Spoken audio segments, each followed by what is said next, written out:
before you get into the CDP, you will need to do a lot of legwork, a lot of homework before, because you don't want to go ahead and purchase the CDP, then all of a sudden you got to go ahead and do all this, extra work, right? And I think, Amanda, you've seen that in some of the cases that you worked with, right? Is, some of the biggest frustrations is just getting the data clean first, so that way we can then go and start implementing all the great things that a CDP can do. So it's sort of like, if you don't have that before, it's sort of like putting the cart before the horse, would you guys say?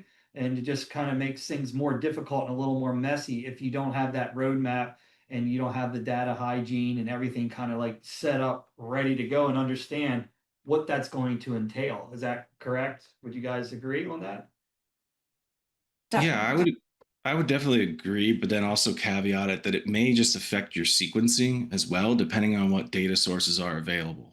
So ultimately, you're looking to turn your first party data into revenue, identify who's shopping, act in real time, stop wasting ad dollars. That could be abandoned lead recapture on the website that you can implement and start to utilize a CDP for, even while you're cleaning up all of your data sources. And so there is an option to run in a parallel path, but you want to do so with an awareness. What you want to avoid is bringing in dirty data into the CDP before it's cleansed. And so there's some things you can do at like a single channel level in the meantime to get started, but you want to be thoughtful about it and you want to be aware of it. And a lot of times we find ourselves working with our partners and brands and automotive groups to understand that first. Okay, where are we today? What's the general data maturity and where are our systems and how we mapped all of our source systems and doing an initial cycle of that for the planning.